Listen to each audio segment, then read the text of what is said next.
I still remember the exact sound my body made when I hit the floor. It wasn't just a simple thud. It was sharper than that. A painful crack, followed by the scrape of my body sliding across the hardwood, and then sudden silence. For one brief second, everything went quiet. It was the kind of silence that only lasts a moment before humiliation truly begins. Then the laughter came. Loud, cruel, endless. My sister Vanessa's voice was still echoing in my ears. Get off the table. Eat on the floor. Her hands had already been on me before I could even react. She shoved me hard like I was nothing. Like I didn't belong there. Like I was some unwanted stranger instead of her own sister. And everyone laughed. Not just her spoiled friends. Not just her husband, who sat there with that smug grin while casually sipping his expensive wine. My parents laughed too. My own mother pressed her napkin to her lips, pretending to hide her amusement, though I could see her smile clearly. My father didn't even try to hide his reaction. He threw his head back and laughed openly, as if watching me collapse onto the floor was the greatest joke he had ever seen. At that moment, I wasn't their daughter. I was entertainment. I stayed on the floor for a few seconds, frozen. My hand burned from trying to catch myself. Pain shot through my hip where I had landed. Beside me, my chair had fallen over, its legs twisted awkwardly into the air. And as I stared at it, one painful thought hit me harder than the fall itself. That chair was me. For years, I had sat at that table feeling invisible. Unwanted. Useful only when I had something to give. I had always been the extra piece. The burden. The afterthought.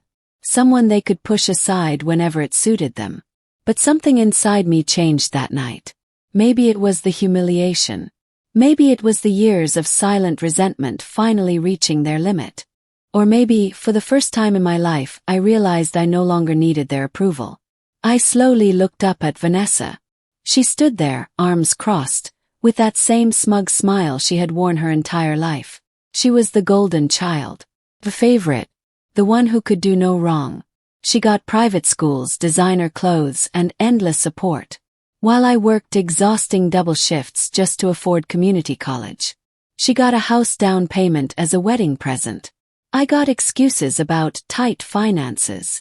She wore expensive silk blouses. In fact, the one she was wearing that night. I had bought it for her myself 3 Christmases ago, back when I still foolishly believed generosity could earn love.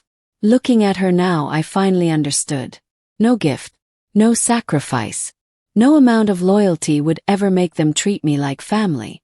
I had spent years trying to win a place in hearts that had already rejected me. And suddenly I was done. I pushed myself off the floor, brushed off my clothes. Stood tall. Then I looked directly at her and smiled. Not angrily. Not bitterly. Only. Enjoy this dinner, I said softly. My voice was steady. Stronger than I even felt. The table grew quieter. A few people shifted uncomfortably. Vanessa's smile faltered just slightly. Then I finished. Because it's the last thing you'll ever take from me. The laughter didn't stop right away. It slowly faded. Like music losing volume after the party is already over. A few chuckles lingered. A few smirks remained. Vanessa rolled her eyes dramatically and let out an irritated snort. Oh please, she said. Such a drama queen. Get up. You're embarrassing yourself. But for the first time in my life, I wasn't embarrassed. I was finished. Completely. Something inside me had changed the moment I hit that floor. It was bigger than humiliation. Bigger than anger. It was clarity. 23 years of rejection, favoritism, disrespect, and emotional neglect all came together in one sharp, undeniable realization. I was done fighting for love I was never going to receive. It felt like something deep inside me had finally locked into place. Like a final puzzle piece. Like a door slamming shut forever. Like a switch flipping. And in that moment, I became someone they had never met before. A version of me that no longer cared. No longer begged. No longer tolerated. I slowly pushed myself to my feet. No tears. No screaming. No breakdown. I brushed off my clothes carefully, calmly, almost casually, as though I hadn't just been shoved to the ground by my own sister in front of a room full of people who were supposed to love me. That calmness unsettled them more than any outburst ever could, because they were used to my silence, my pain, my forgiveness. They were not prepared for my indifference. I reached into my pocket and pulled out my phone. The screen was already glowing. A notification sat there waiting. I had been expecting it all week. My thumb hovered over it for only a second. Then I pressed it. One tap. That was it. One simple tap on a confirmation button. A button connected to months of planning. 3 months earlier, I had started preparing for this exact moment. Quietly, carefully, without telling anyone. While they continued treating me like the family servant, I had been building my escape. Every document, every financial transfer, every legal protection, every backup plan, ready. So when my thumb touched that screen, it wasn't an emotional reaction. It was execution. No dramatic speech. No public revenge scene. No final warning. Just a soft click against glass. Simple. Permanent. I slipped the phone back into my pocket. Then I walked to the hallway and picked up my bag. Behind me, the energy in the room had shifted. The laughter was gone. Now there was confusion. Whispers. Unease. I heard someone say my name. Maybe my mother. Maybe my father.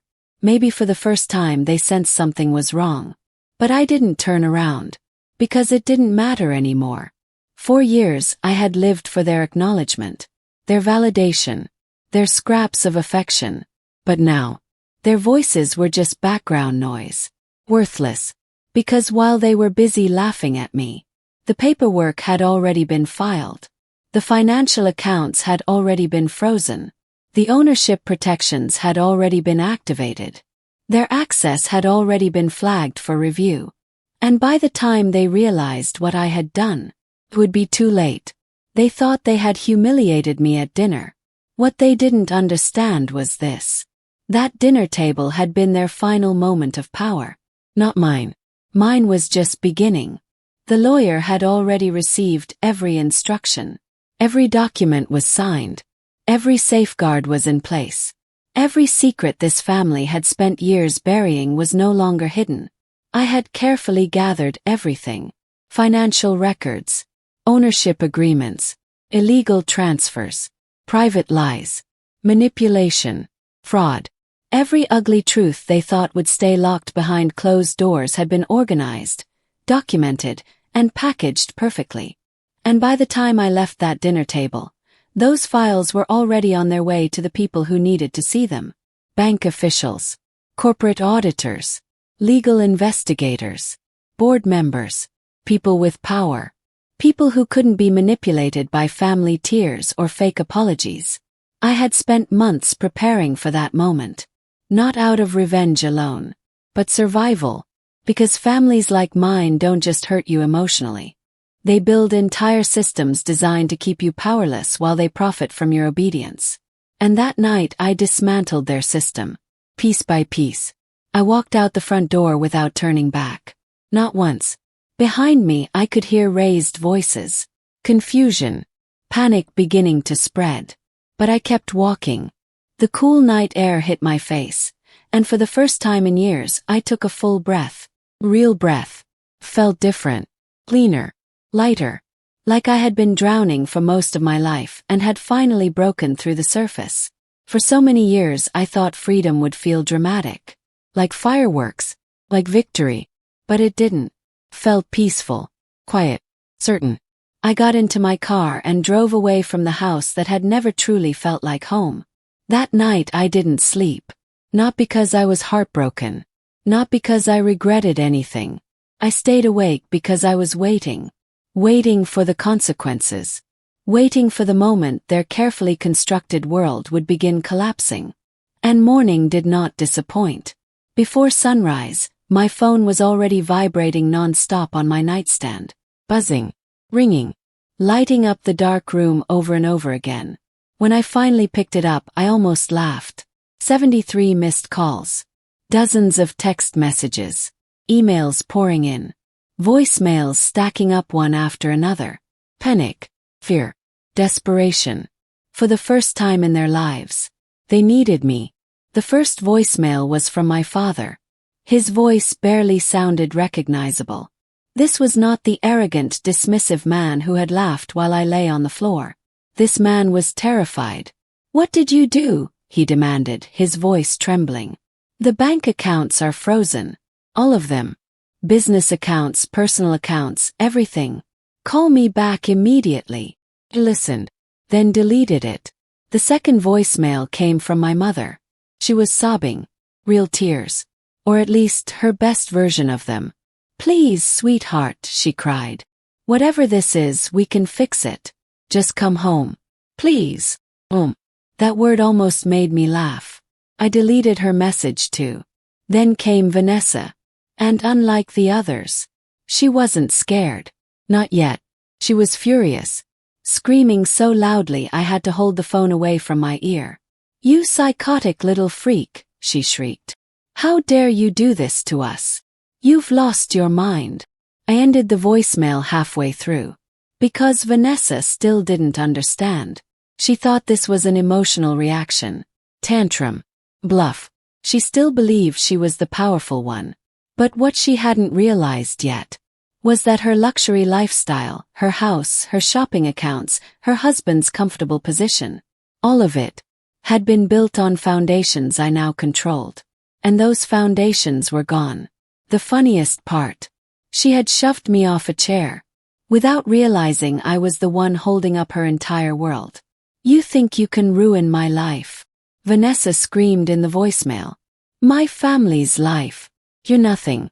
You've always been nothing. And when I find out what you did, I will destroy you." Her voice was filled with rage, arrogance, disbelief. She still thought she was untouchable. Still thought I was the weak one. Still thought I was the forgotten little sister begging for scraps. But this time, I wasn't listening as her victim. I was listening as the person who had already changed everything. I saved her voicemail. Not because her words hurt me. They didn't. Not anymore. I saved it because I wanted to replay it later. I wanted to remember that exact moment. The final moment when Vanessa still believed she had power over me. The final breath before her illusion shattered. I wanted to hear her confidence before panic replaced it. But soon, everything she believed about herself was going to collapse. By that afternoon, the situation had escalated far beyond angry family messages. Now the real fear had begun. My phone kept ringing. Unknown numbers. Corporate offices. Legal departments. Financial investigators. People my family could no longer manipulate with charm or intimidation. The first call came from the family attorney. His tone was carefully professional, but beneath it, I could hear the pressure. Then came my father's business partner. He sounded furious, confused, desperate. And then came the call that truly confirmed it all. Forensic accountant. Precise. Methodical. She began asking detailed questions about financial transfers, hidden accounts, suspicious asset movements, and corporate discrepancies I had quietly documented over the years. That was the moment I knew. The machine was moving. The investigation was real. This wasn't family drama anymore. This wasn't some petty argument over dinner. This was legal, financial, criminal. One by one, the doors around them were closing. I could almost hear it happening. Blick. Frozen account. Blick. A flagged transaction. Blick. An auditor requesting documentation. Blick. A business partner distancing himself. Blick. A lawyer preparing defenses too late. Every phone call was another lock sealing their fate. Every hour tightened the walls around them. And still, they didn't fully understand. Because this was never just about money. Freezing their accounts was only the beginning. What I had really done was expose them. For years I had been invisible. The ignored daughter. The afterthought. The one people interrupted. The one nobody took seriously. At family dinners I was spoken over. At holidays I was overlooked. When I left for college, They turned my bedroom into a home gym before I had even officially moved out. Because in their minds, I was temporary, irrelevant, disposable. But invisibility can be powerful. 'Cause when people stop seeing you, they stop guarding themselves.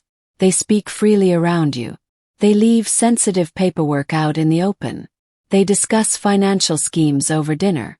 They forget to lock laptops. They reuse passwords. They leave contracts on kitchen counters. They make the fatal mistake of assuming you don't matter. And my family made that mistake for years. They never noticed me standing quietly in the doorway while they whispered. Never noticed me memorizing account names. Never noticed me photographing legal documents. Never noticed me collecting evidence. Because no one notices the invisible girl.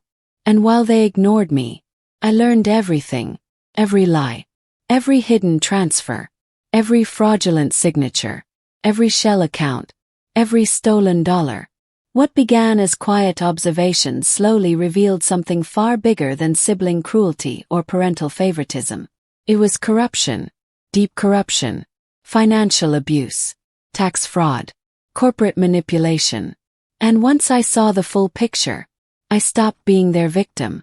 I became their reckoning. The truth was far uglier than I had originally imagined. And now, the truth was no longer buried. It was spreading. That's the thing about secrets. They rarely stay small. You start with one tiny suspicion, one strange number, one document that feels out of place. And before you know it, you're pulling on a thread that unravels an entire empire. An empire built on lies. That's exactly what happened to me. At first I thought maybe I had misunderstood something. Maybe there was an accounting mistake. Maybe a clerical error. Maybe I was reading too much into paperwork that wasn't meant for me. But deep down, I already knew. Because when you grow up around manipulative people, you develop an instinct. You learn to recognize dishonesty even when it's wrapped in luxury and polished smiles. And the deeper I dug, the worse it became. Much worse. This wasn't just greed. This wasn't just favoritism. My father's business, the empire he proudly flaunted, the company that funded our family's wealth, status, and image, wasn't truly successful. It was criminal. Systematically criminal. He had built his fortune through fraud. Massive fraud. Employee pension funds had been quietly drained. Money stolen from hard-working people who trusted him with their futures. People who spent decades believing their retirement was secure. Families who counted on that money for survival. Workers who gave their loyalty to a company that was secretly bleeding them dry. My father had stolen from all of them. Not for survival. Not for necessity. For luxury. For status. For power. The stolen funds were hidden through fake invoices, manipulated expense reports, and shell corporations buried overseas. I traced accounts through layers of deception. 3 years of tax records. Offshore companies. Cayman Islands accounts. Complex enough to fool most people. But not impossible to uncover. Not when you've spent your whole life being underestimated. And where did much of that stolen money go? Straight into my family's lavish lifestyle. My mother's endless real estate purchases. Designer renovations. Vacation homes.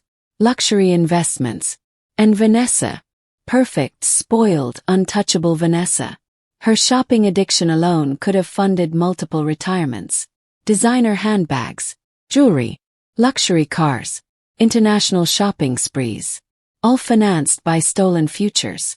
At first, I wanted to believe she didn't know. That maybe she was just selfish. Spoiled. Cruel. But innocent. I was wrong. Vanessa knew. Course she knew. The golden child wasn't merely benefiting from corruption. She was actively helping run it. She had signed documents, opened financial accounts in her own name, moved money through personal channels, helped create legal distance between my father and the stolen assets. She wasn't a passive bystander. She was a participant, co-conspirator, legally, financially, criminally. The sister who shoved me off my chair wasn't just a bully. She was part of the rot. And once I realized that, everything changed. I discovered the first real piece of evidence 8 months earlier. Completely by accident. My father had left his laptop open while stepping away. I sat down only intending to check my email. But then I noticed a bank statement. At first glance, it looked ordinary. Until it didn't. Transfers. Large ones. Amounts that didn't align. Accounts that shouldn't have existed. Numbers that immediately felt wrong. And once I saw it, I couldn't ignore it. That moment changed my life. Because some truths, once uncovered, can never be buried again. The next day, I opened a safety deposit box. Quietly. Secretly. Then I started copying everything. Financial statements. Tax returns. Wire transfers. Contracts. Count numbers. Corporate filings. Signatures. Became meticulous. Obsessive. Because I understood something my family didn't. Evidence is power. And for the first time in my life, I was building my own. I used savings from years of exhausting work. 3 jobs, night shift, sacrifices my family never appreciated. While Vanessa was handed luxury, I had built survival.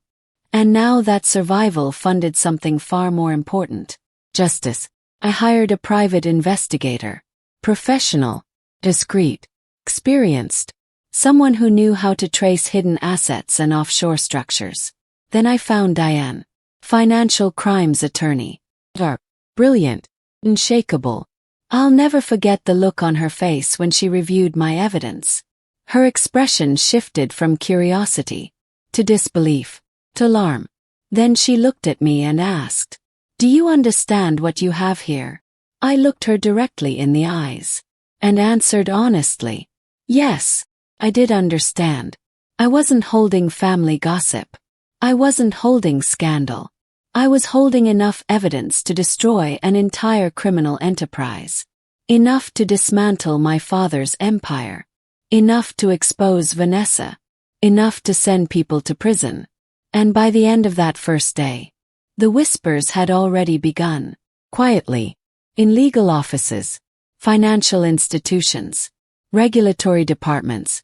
The first domino had fallen. Soon, the rest would follow. My phone never stopped ringing. But by then, the calls had changed. First, it was just my immediate family. My father. My mother. Vanessa. Panic. Angry. Desperate. But as the day went on, the circle grew wider. Much wider. Now it was family friends. Distant relatives I hadn't heard from in years. Business associates. Country club acquaintances. My mother's tennis partners. People who had spent decades orbiting my family's wealth and influence.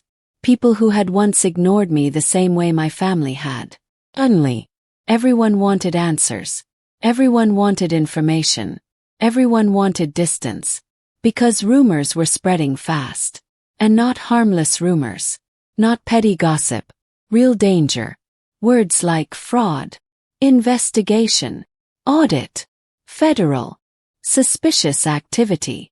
These were not the kind of whispers wealthy families survive easily. I could practically feel the panic rippling through their carefully curated social circles. Like a virus. One phone call became 5. 5 became 20. 20 became a social wildfire. Someone had reported financial irregularities. The IRS had been alerted.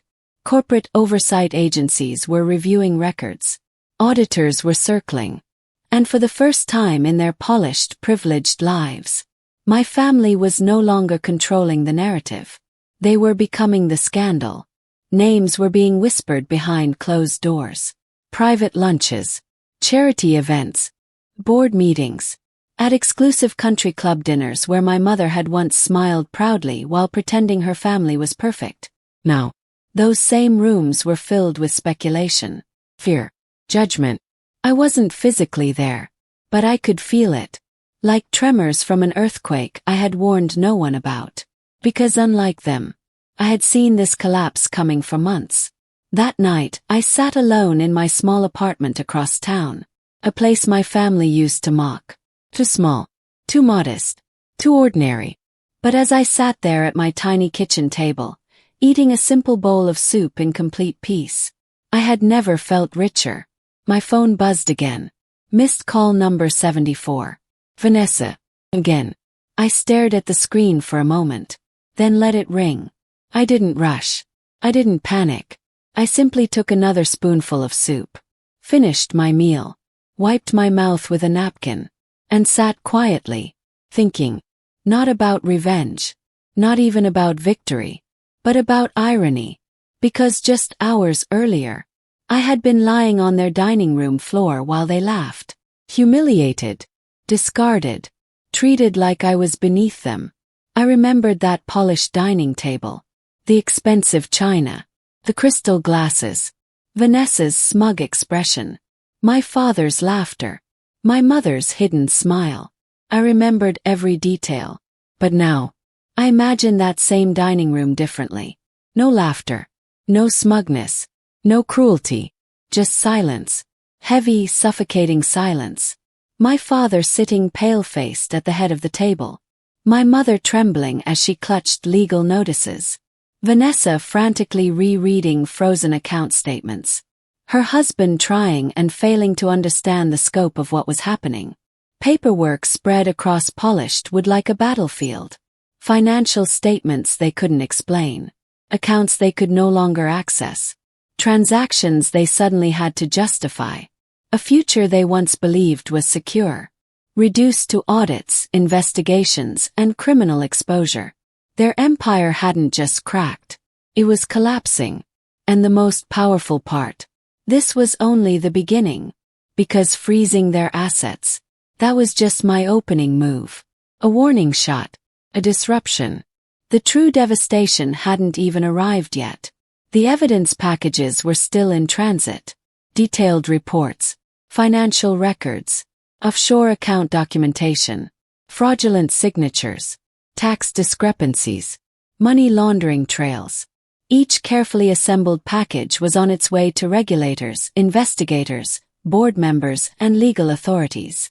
By the time those envelopes were opened, this would no longer be a private family disaster.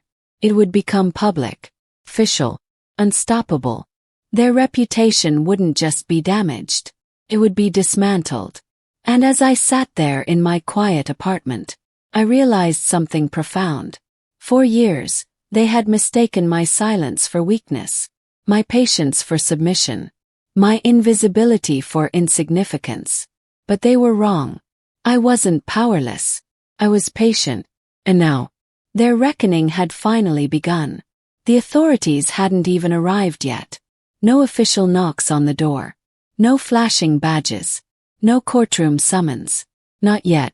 And that was the most powerful part. Because while my family was already panicking over frozen accounts and suspicious audits, they still had no idea how much worse things were about to become. What they were experiencing was not the collapse.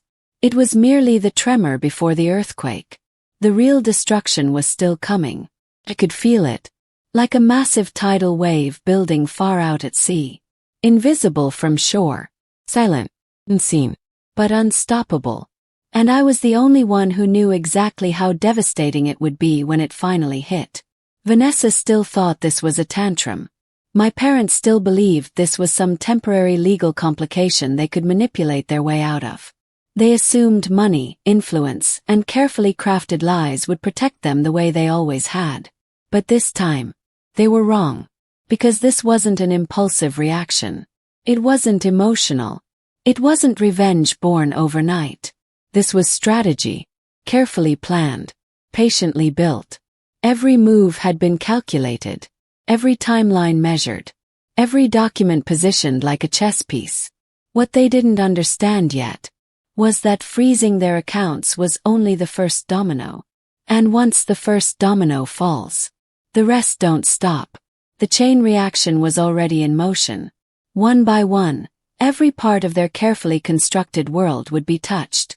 Their finances, their businesses, their reputations, their social standing, their legal security, their personal relationships, everything. I wasn't just exposing isolated fraud.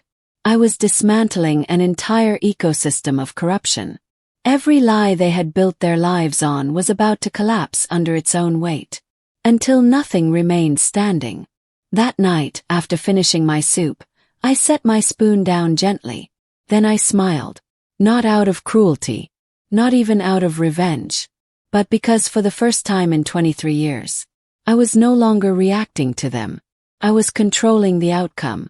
For 23 years, I had been the one pushed aside, ignored, humiliated, stepped on. But now, the roles had changed. For the first time, they were the ones on unstable ground. They were the ones scrambling. They were the ones terrified.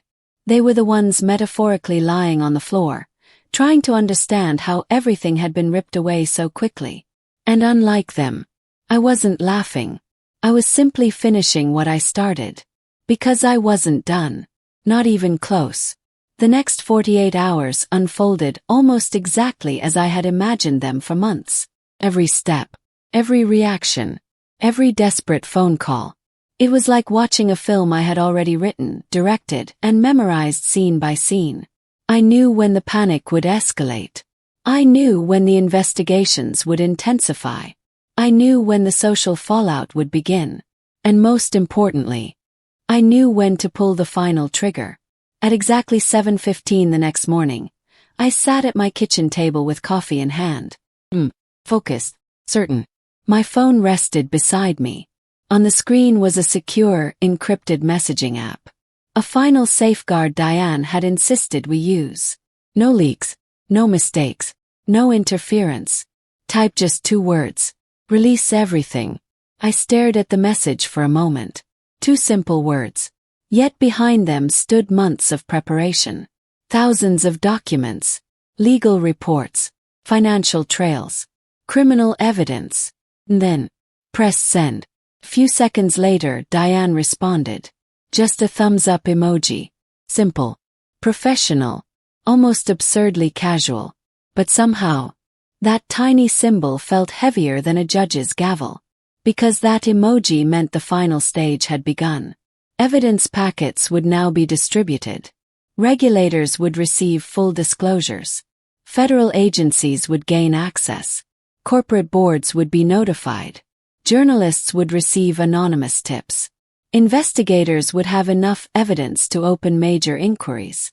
And my family, they would soon discover that what they thought was a family dispute was actually a full-scale legal catastrophe. I leaned back in my chair, took a slow sip of coffee, and waited, because by the end of that day, their world would never be the same again. I set my phone down carefully on the kitchen counter. For the first time in days, I didn't look at it. I didn't check the endless notifications. I didn't answer the calls. I simply turned away. Then I walked to the coffee maker and began preparing myself a cup. Slowly, deliberately, the familiar sounds filled my small apartment. Water heating, coffee dripping, ceramic mug against the counter. Simple sounds, ordinary sounds. And in that moment, they felt strangely sacred. Because I knew exactly what this silence was. It was temporary, the calm before absolute chaos. I stood there, holding my coffee, listening to the stillness around me. No shouting, no manipulation, no forced family obligations, no cruelty disguised as jokes. Just peace, pure, uninterrupted peace. And I savored it, every breath, every sip, every precious second. 'Cause deep down, I knew this would be the last truly quiet moment I would have for a very long time. The storm I had built was no longer approaching. It was arriving. At exactly 8:03 a.m., the first major domino finally crashed. My phone lit up again. Voicemail. Gerald. My father's longtime business partner. A man who had spent years pretending to be kind while never truly seeing me. He always called me sweetheart. Never my actual name. As if I were some forgettable child lingering at the edge of adult conversations. As if my identity didn't matter. As if I didn't matter. Press play. And for the first time in my life, Gerald sounded terrified. The IRS is here, he said, his voice shaking violently. They have a warrant. They're taking computers, files, Everything. He paused, clearly struggling to process what was happening. What did your family do? Then his voice cracked completely. Call me. Please. Call me right now. I listened twice.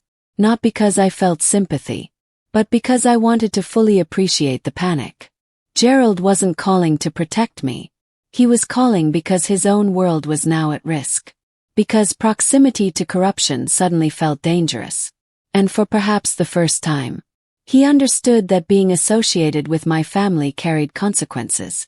I deleted the voicemail. I did not call him back. Because I wasn't the one who could save him. No one was. By then, events were moving even faster than I had expected. The legal process was unfolding exactly as planned.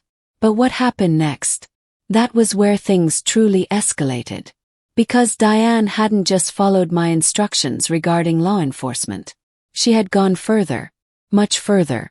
As part of our strategy, a carefully curated package of evidence had also been delivered anonymously to one of the country's most respected financial crime investigative reporters. Not gossip bloggers. Not tabloids. A serious journalist. Someone with credibility. Authority. Someone who understood exactly how to turn financial corruption into national scandal. Every document selected for that package had been intentional. The most damning evidence. Offshore shell companies, employee pension theft, money laundering trails, fraudulent signatures, luxury purchases funded by stolen retirement accounts, Vanessa's direct financial involvement, my father's hidden structures, my mother's suspicious property acquisitions. Enough information not only to trigger investigation, but to create headlines. And headlines. Headlines destroy reputations faster than courtrooms ever could. By 10:47 a.m. the first article was live. I stared at the screen when it appeared. My father's company name. Public. Expose. Words like federal investigation, financial misconduct, and pension fraud, now attached permanently to the empire he had spent decades building. His carefully polished image was gone. His social standing. Shattered. My mother's charity boards. Now liabilities. Vanessa's glamorous lifestyle. No longer enviable. Now suspicious. The country club whispers became public disgrace. Business associates began distancing themselves immediately. Sponsors withdrew. Partners issued statements. Board members demanded emergency meetings. The collapse was no longer private. It was national. And this was the part one hadn't fully anticipated. I had planned legal destruction, financial destruction, but media exposure. That multiplied everything. Because now they weren't just fighting investigators. They were fighting public perception. And public perception is merciless. Especially for wealthy families who built their image on status and superiority. My phone exploded. News alerts. More calls. More voicemails. More panic. But this time, I didn't feel anxiety. I felt something I had never truly experienced before. Power. Not loud power. Not cruel power. But quiet, undeniable control. For years they had dictated every emotional outcome in my life. Now, their futures were unfolding based on choices I had made. And all I had done that morning was drink my coffee. For weeks, I had gone back and forth on one specific decision. Public exposure. It was, without question, the most extreme option. The nuclear option. Once that line was crossed, there would be no controlling the fallout. No private settlements. No quiet negotiations. No carefully hidden damage control. Once the truth became public, everything would burn. And I understood exactly what that meant. Because despite all their cruelty, all their corruption, and all their years of treating me like I was invisible, they were still my family. Or at least they had been. So I hesitated. Not because they deserved protection, but because I knew what public scandal does. Doesn't just expose crimes. It dismantles identities. It erases carefully constructed legacies. Destroys social currency. And for my family, reputation was everything. More important than honesty. More important than morality. More important than love. Their wealth gave them power. But their social image gave them protection. Behind closed doors they could manipulate. Delay. Spin narratives. If this stayed private they might survive. Maybe not legally. But socially. Absolutely. They would craft excuses. Hire crisis managers. Shift blame. Protect their status. And eventually, they would rebuild. Couldn't allow that. Because people like my family don't truly fear prison. They fear humiliation.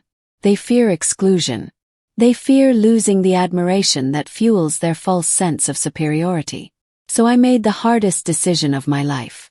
I removed the doors. If they wanted to survive this, they would have to do it under full public scrutiny. At 11:49 a.m., it happened. I was standing in my kitchen, slicing an avocado for lunch. Such an ordinary moment. So absurdly normal compared to the destruction unfolding around me. Then my phone screen lit up with a breaking news alert. Froze. Knife still in hand. Breath caught in my throat. And there it was. The headline. Prominent businessman under federal investigation. Family assets frozen amid embezzlement allegations. For a second, I just stared. Not because I was shocked. I had built this. But seeing it become real. Seeing years of secrets transformed into national exposure. It hit differently. Below the headline was a photo of my parents from a charity gala the previous year. My father in his expensive tuxedo. My mother in designer diamonds. Both smiling confidently. Radiating power. Status. Control. They looked untouchable. Like they owned the world. And for a long time, they practically had. But not anymore. Now that same polished image was attached to scandal. Fraud. Greed. Criminal investigation. I opened the article. Every sentence landed like another collapse. Shell corporations in the Cayman Islands. Frozen domestic and offshore accounts. Misappropriated employee pension funds affecting over 200 workers. Fraudulent invoices. Financial laundering structures. Potential involvement of immediate family members. That last line was especially satisfying. Because immediate family members included Vanessa. Perfect Vanessa. The golden child. Now publicly connected to federal financial crime. The article didn't yet reveal everything. But it revealed enough. Enough to ignite public outrage. Enough to trigger social collapse. Enough to ensure there would be no quiet recovery. The comment section was already exploding. Arrest them. Disgusting. Those poor employees. Finally. I always knew something was off. Lock them all up. The internet was merciless. And unlike family dinners, this audience wasn't laughing with them. My phone erupted. Texts, calls, voicemails. Messages flooded in from every possible direction. Relatives, former classmates, family friends, country club members, neighbors, even people who had attended that dinner. The same people who had laughed while I lay on the floor. Suddenly, they cared. Are you okay?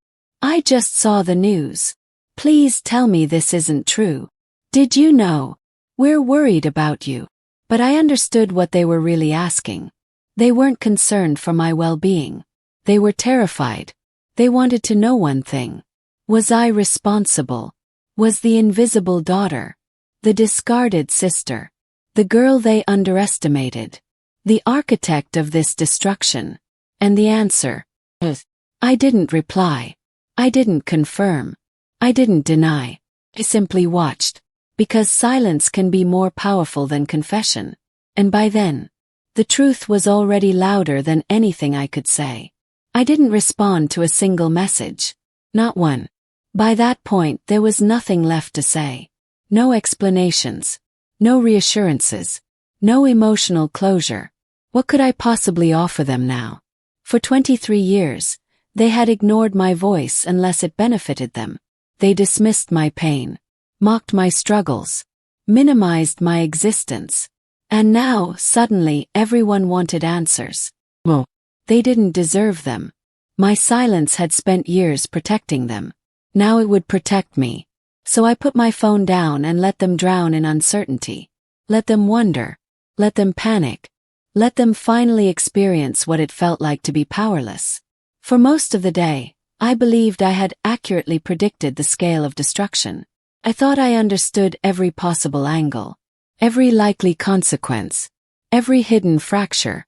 But by 2:37 p.m., even I was stunned.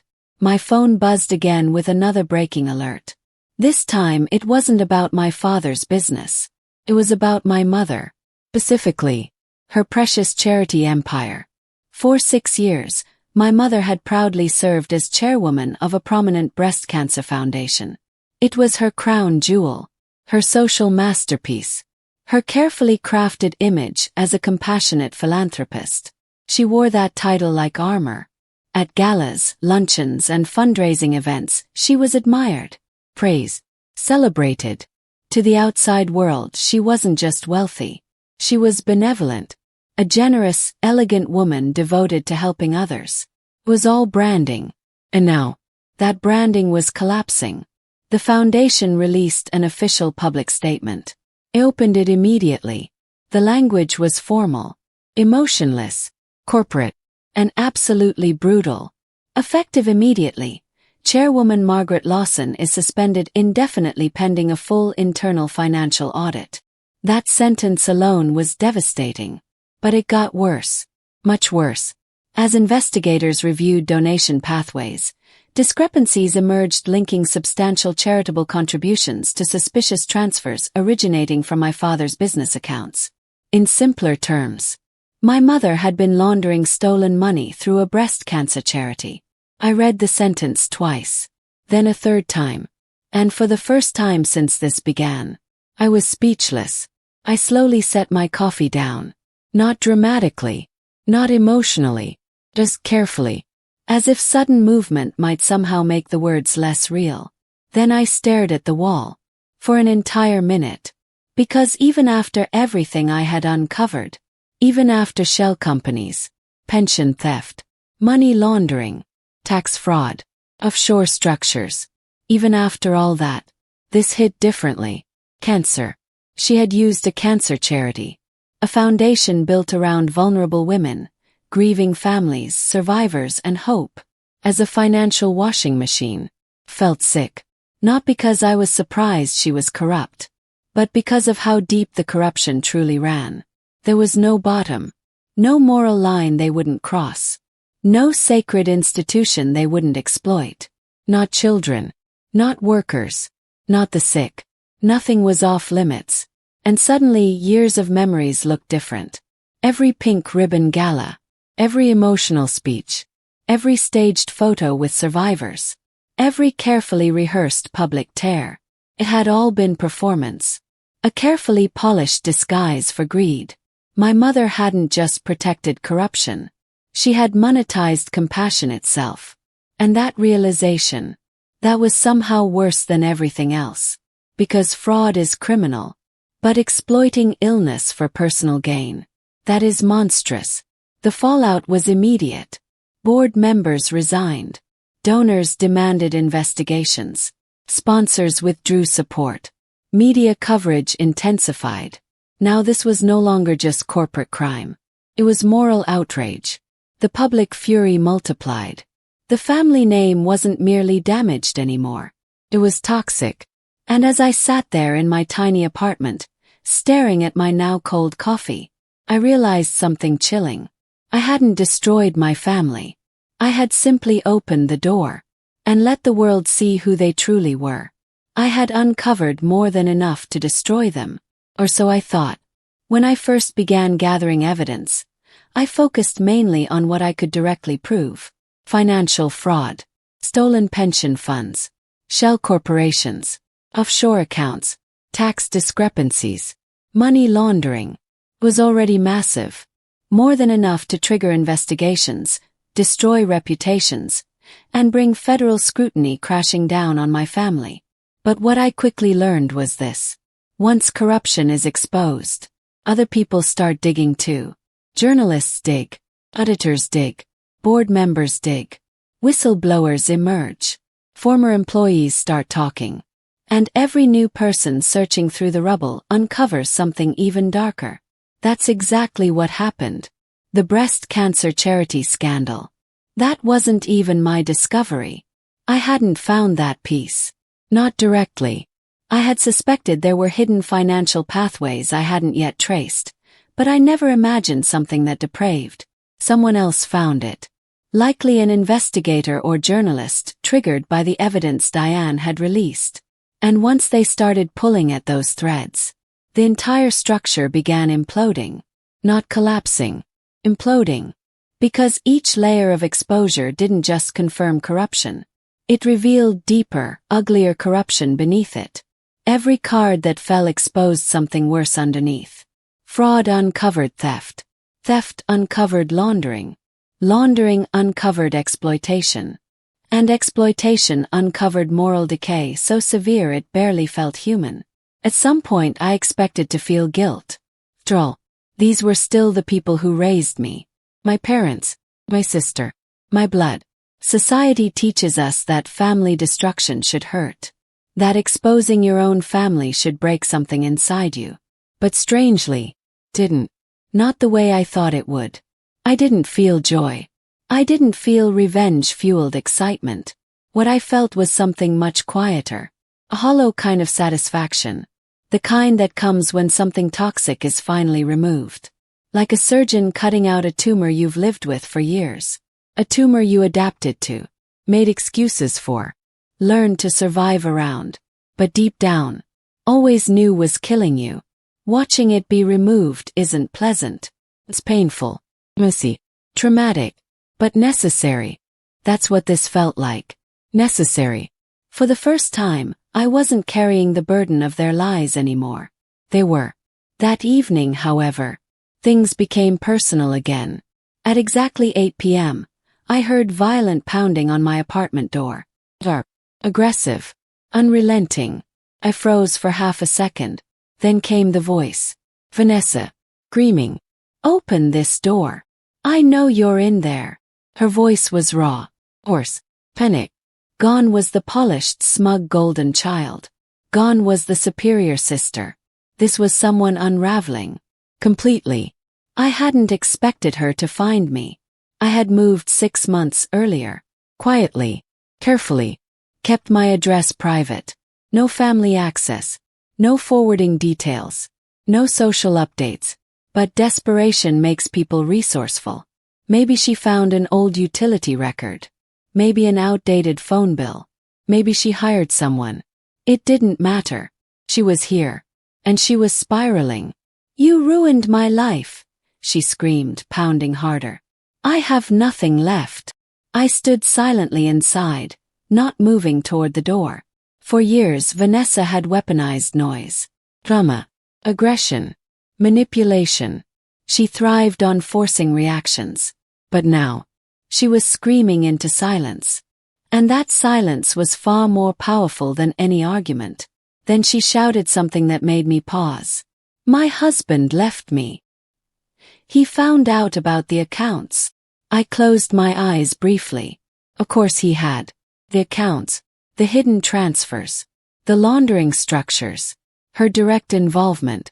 Her husband, like many others, had likely believed Vanessa was simply spoiled, entitled, materialistic, but criminal. That changed everything. He hadn't just discovered bad behavior. He had discovered legal liability, betrayal, fraud, and apparently, tyranny. Vanessa kept shouting, crying now, her voice cracking under the weight of a collapsing life. My house is under review. My cards are frozen. Do you understand what you've done? I understood perfectly. For once, she was experiencing consequences. Real ones. Not parental protection. Not social excuses. Not another bailout. Consequences. The same sister who once shoved me to the floor and told me to eat there was now on the other side of a locked door, begging, broken, terrified. And the irony was almost unbearable. For years, Vanessa believed I was powerless because I was quiet. Because I endured. Because I didn't fight like she did. But true power was never in cruelty. It was in patience, preparation, precision. I walked quietly to the door, placed my hand on the lock, and for one brief second, Vanessa fell silent. Maybe she thought I would open it. Maybe she thought family loyalty would save her. Maybe she still believed I would choose mercy. Instead, I turned off the hallway light and walked away. He took the kids. Vanessa's voice cracked so hard it barely sounded like her anymore. He took them and left me. Another violent pound against the door. Are you happy now? For a moment, I said nothing. I simply stood there on the other side of the door, my hand resting against the cool wood. The surface trembled beneath my fingertips with every desperate blow of her fists. I could feel her unraveling. Every scream, every sob, every ounce of panic. And for the first time in her life, Vanessa sounded powerless. Actually powerless. Not angry because she wasn't getting her way. Not dramatic for attention. Not cruel for sport. Broken. Genuinely broken. The golden child had finally fallen. The sister who had spent her entire life standing above me, socially, financially, emotionally, was now outside my apartment door with nothing left but desperation. It was surreal. This was the same woman who had been handed everything. Private schools. Designer wardrobes. Luxury vacations. A wedding funded by stolen wealth. A home bought with fraudulent money. A lifestyle built on privilege and corruption. While I fought for every inch of survival, she had floated, protected, spoiled, worshiped. But privilege is fragile when it's built on lies. And lies collapse fast when truth finally arrives. Her husband, apparently, had connected the dots faster than I anticipated. I later learned investigators had questioned him early that morning. At first, he likely believed what most outsiders did. That Vanessa was simply reckless, maybe entitled, maybe extravagant, but not criminal, not directly involved. Then the documents surfaced. Her signatures, her financial accounts, her transfers, her legal participation. And suddenly, his wife wasn't just spoiled. She was implicated. He didn't wait. He took the children, filed an emergency custody petition, and left. The same morning. Smart man. Because once criminal financial investigations begin, proximity becomes liability. And he clearly wasn't willing to let himself or his children sink alongside her. So by the time Vanessa arrived at my door, she was no longer a queen.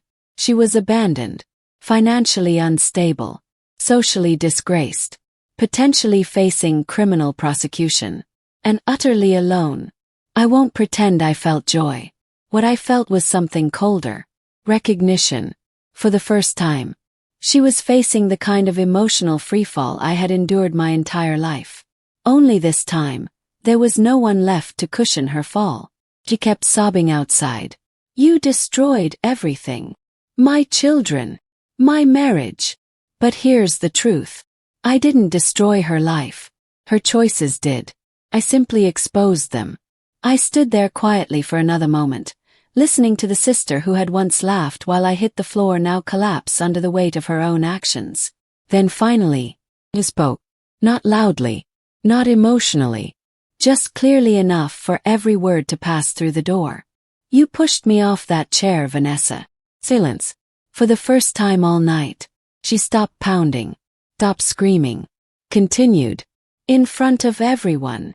My voice was steady. For years, you made me believe I didn't deserve a seat at the table. I paused, letting the truth settle. But now, my hand remained against the door. You don't have a table. Outside I could hear her breathing. Shallow.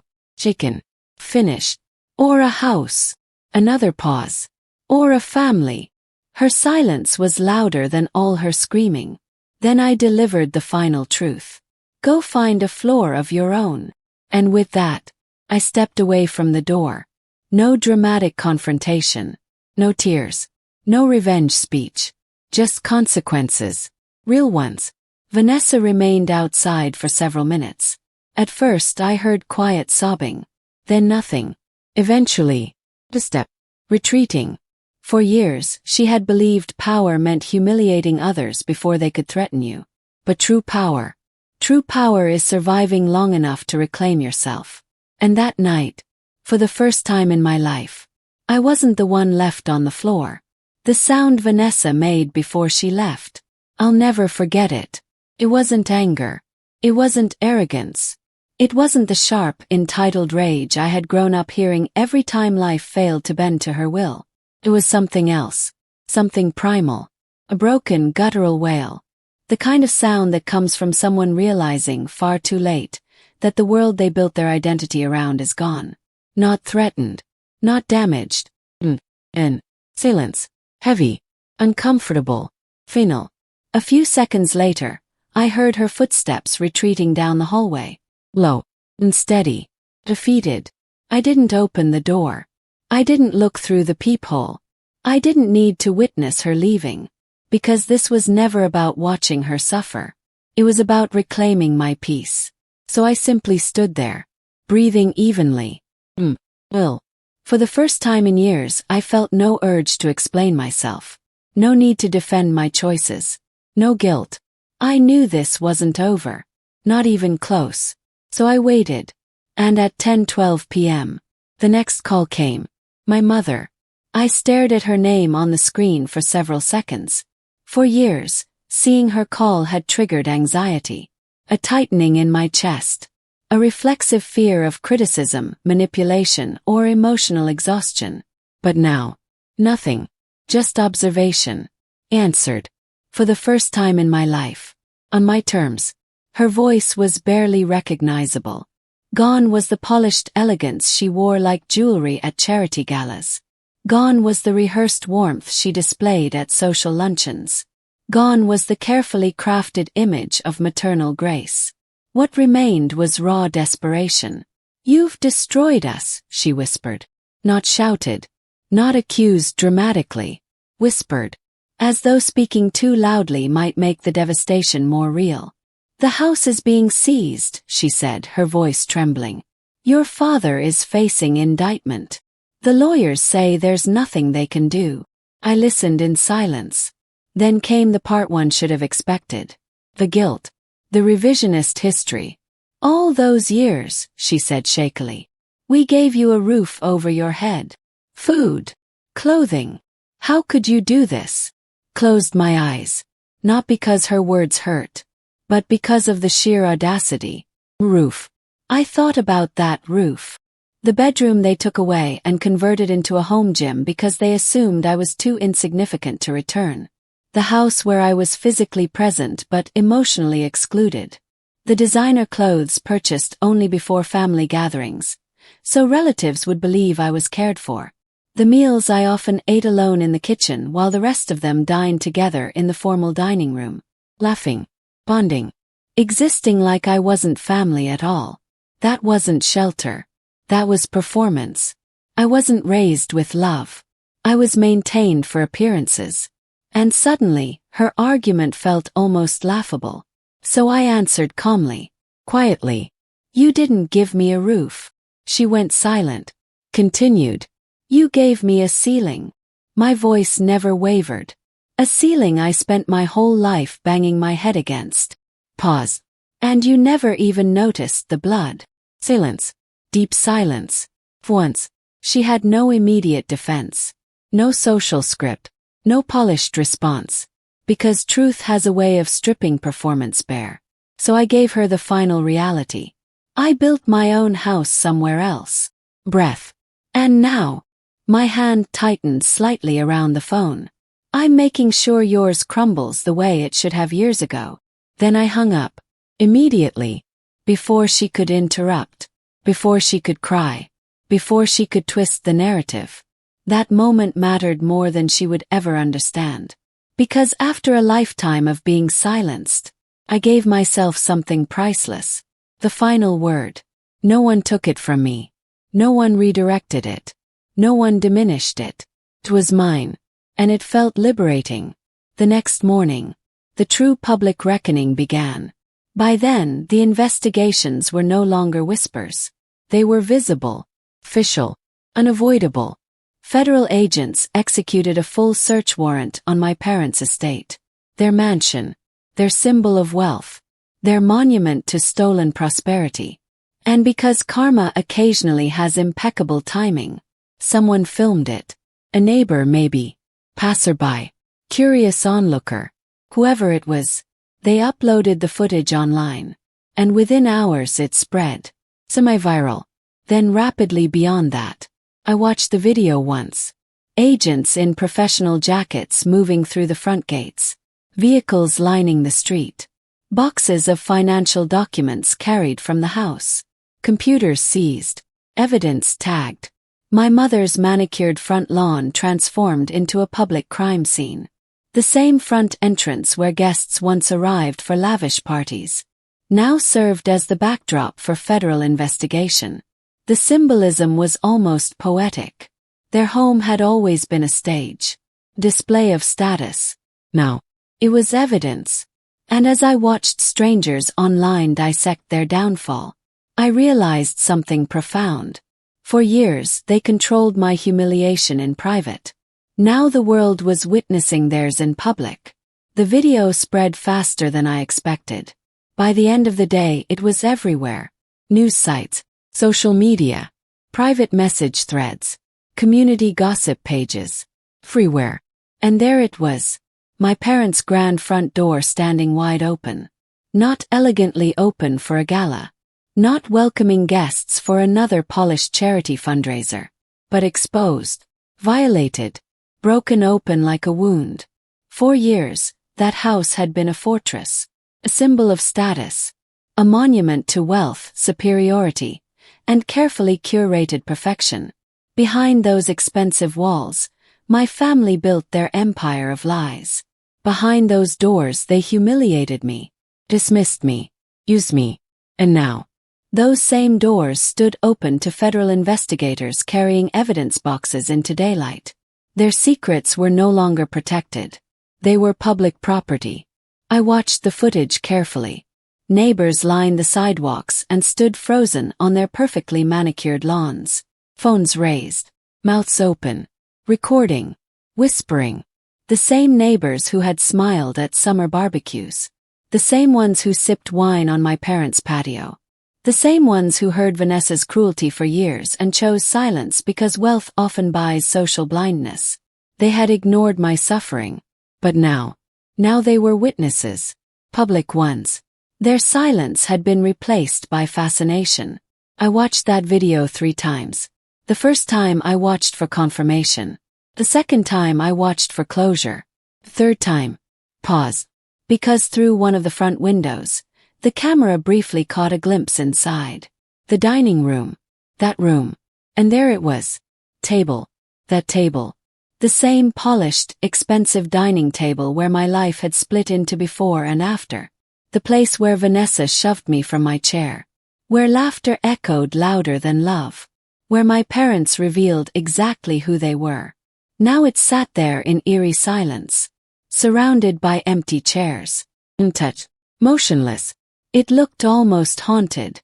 Like a monument.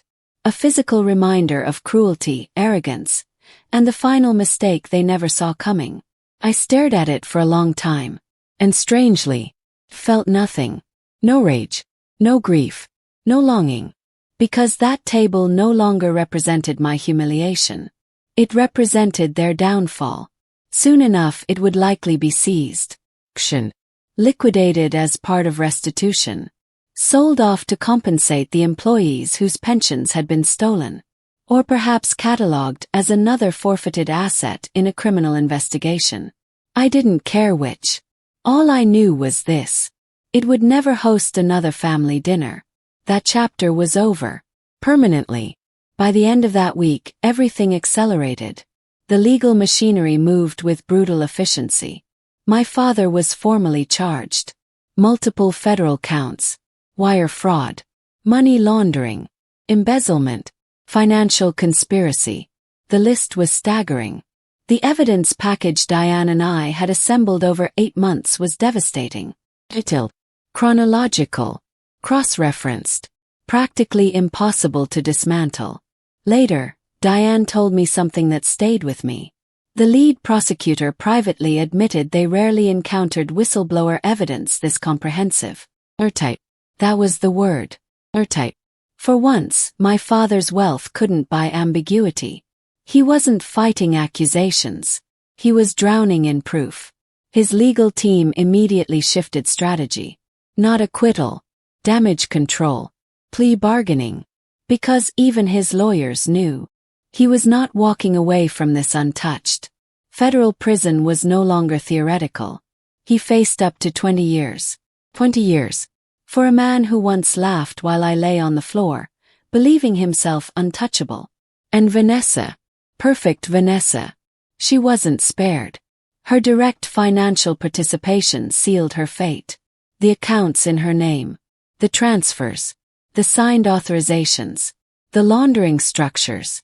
She had woven herself too deeply into the operation. She was charged as an accessory. Not the same level as my father. But enough. Enough for prosecution. Enough for prison time. Enough to permanently destroy the image she had spent her entire life protecting. Even with favorable sentencing, her future would now include courtrooms, probation, possibly incarceration, and regardless of exact penalties, criminal record, permanent, the kind that follows you forever. Luxury brands don't erase federal charges. And my mother, she lost everything too. Perhaps in some ways, her collapse was the most devastating socially. Because while my father lost power, and Vanessa lost privilege, my mother lost identity, her precious charity, her board memberships, her social prestige, her philanthropic image. The internal audit of her breast cancer foundation uncovered enough suspicious financial conduct to trigger referral to the state attorney general. That meant her scandal was no longer just reputational. It was prosecutable. Every speech she gave, every ribbon-cutting photo, every carefully staged act of generosity, now viewed through the lens of corruption. The woman who built her social empire on compassion had potentially used cancer victims as laundering cover. No social circle survives that kind of exposure.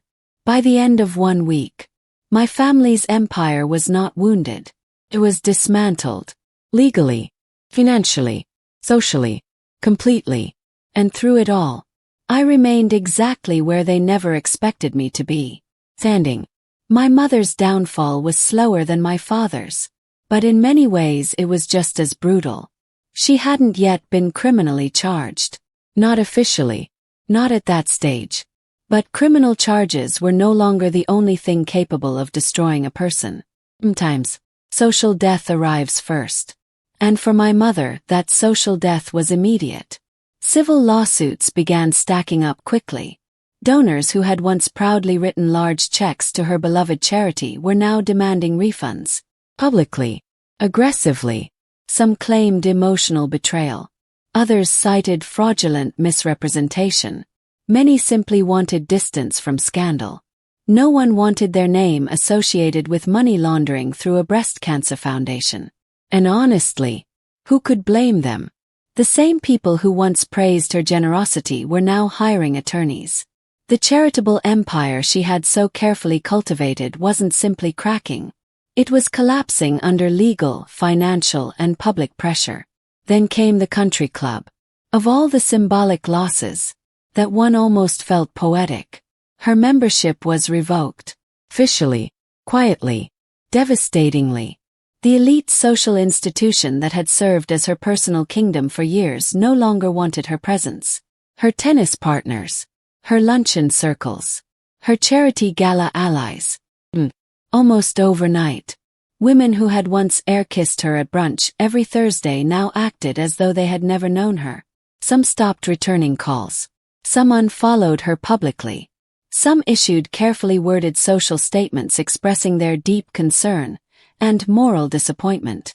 One woman even posted an online statement declaring herself deeply disturbed by the revelations. I actually laughed when I saw it, not because it was shocking, but because the hypocrisy was almost artistic. These were women who had benefited from proximity to my family's status for years. They ignored warning signs, overlooked arrogance, accepted privilege, until accountability became contagious. Then suddenly, everyone discovered their morals. But hypocrisy is common in collapsing social circles. And honestly, I had bigger things to focus on. As for me, cooperated fully. Every interview, every document request, every testimony preparation. Diane had anticipated every legal angle months before we ever made a move. She ensured my whistleblower protections were airtight. My evidence had been lawfully obtained and properly disclosed. My legal exposure, minimal to non-existent. I was protected, bulletproof. No charges, no suspicion, no legal jeopardy. In fact, the official narrative quickly shifted in my favor.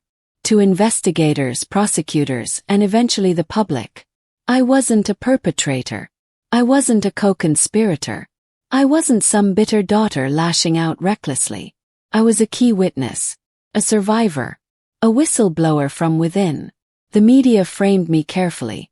Articles described me as the overlooked family member who bravely exposed corruption despite personal cost. A woman who endured years of toxic abuse before stepping forward. Courageous insider. And while technically, that narrative wasn't false, I knew better. This wasn't courage. Not entirely. Courage may have played a role. But this was something colder. More deliberate. This was strategy. This was patience. This was 8 months of evidence gathering. Months of planning. Months of calculated silence. Months of waiting for the perfect moment to collapse their world with precision. This wasn't spontaneous justice. It was revenge. Long, cold, meticulous. And if I'm honest, had no regrets. Because revenge implies cruelty. And what I did wasn't cruelty. It was consequence. 2 weeks after that dinner, the dinner that had shattered the final illusion I ever held about my family, I returned one last time. I stood across the street from my parents' estate. The house looked different now. Smaller somehow. Not physically, but spiritually. The grandeur was gone. A federal lien notice was taped to the front door. A sterile, bureaucratic warning replacing what was once polished luxury. The windows were dark. No chandeliers glowing. No expensive dinner parties. No carefully staged perfection. The lawn was beginning to grow uneven. Slightly neglected. The kind of early decay that happens when appearances stop mattering. The driveway sat empty except for a few dead leaves drifting against the garage. No luxury cars. No valet arrivals. No status. Just silence. A deep, unsettling silence. And somehow, that silence was louder than all the laughter that once filled that house. I stood there for a long moment. Then I pulled out my phone, scrolled through my photos, and found it. A picture. The one I had taken the night everything changed. Quick snapshot from the hallway. Vanessa mid-laugh. My father raising his glass. My mother delicately dabbing her lips with a napkin. The perfect image of privilege, cruelty, and entitlement. And me, already on the floor, out of frame, invisible. I stared at it for a long time. That image had once represented my humiliation, my breaking point, my awakening.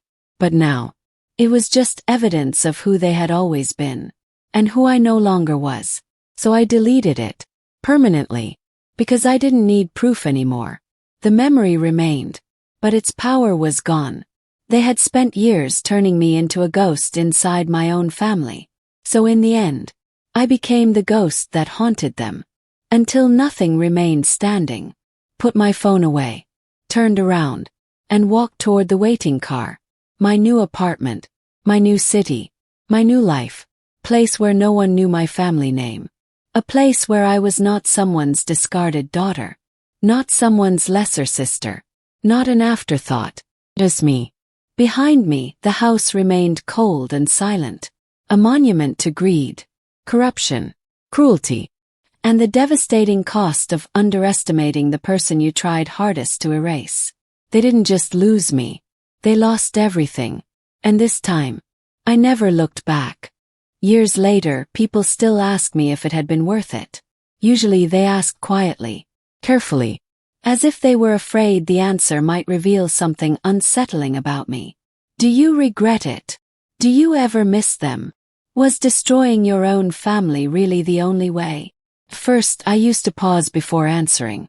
Not because I didn't know, but because people who come from healthy families often struggle to understand a painful truth. Sometimes walking away is not enough. Sometimes survival requires demolition.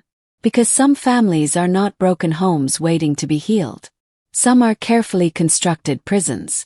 And prisons do not get better with decoration. They must be escaped or burned down. So eventually my answer became simple. Well, I didn't regret it. Not the investigations. Not the exposure.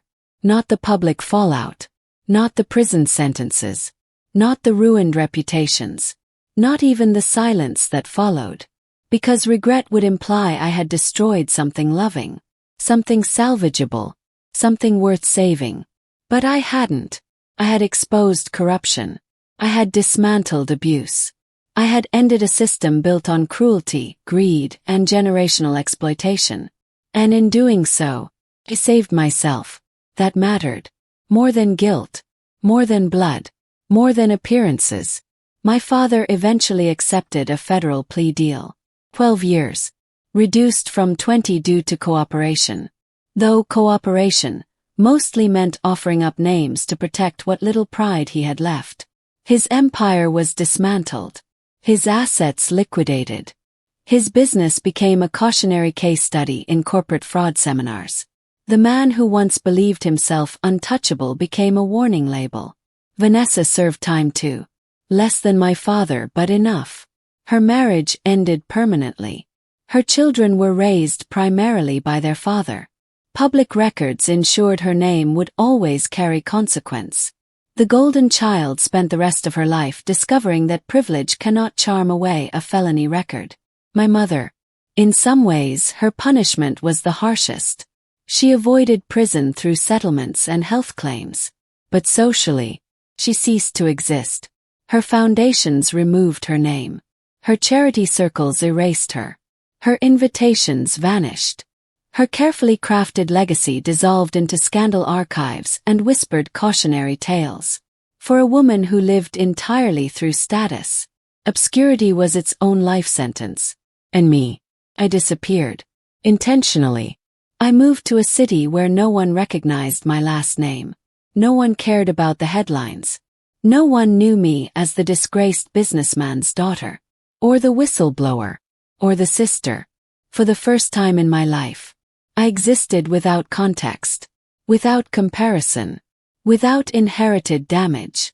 I built a quiet life. A real one. I bought a modest home with large windows and soft morning light. I adopted a dog who greeted me every evening like I was the safest person in the world. I made friends who valued honesty over status. I learned how peaceful dinner could feel when no one was measuring your worth between courses. Eventually, I built my own table. Not the polished, performative kind my family once worshipped, but a real table. One filled with laughter that wasn't cruel. Conversations that didn't wound. Love that didn't require sacrifice. And sometimes late at night I think about that final dinner. A shove. Laughter. Floor. For years I thought that was the moment my family destroyed me. But I understand now. It was actually the moment they set me free. Because when Vanessa pushed me from that chair, she unknowingly removed me from a table that was poisoning me. And once I was no longer fighting for a seat, I was finally able to build something better. No, I do not regret what I did. I regret only that I spent so many years believing I deserved less. Believing survival meant endurance. Believing silence was strength. It wasn't. Strength was choosing myself. Strength was gathering evidence. Strength was walking away without looking back.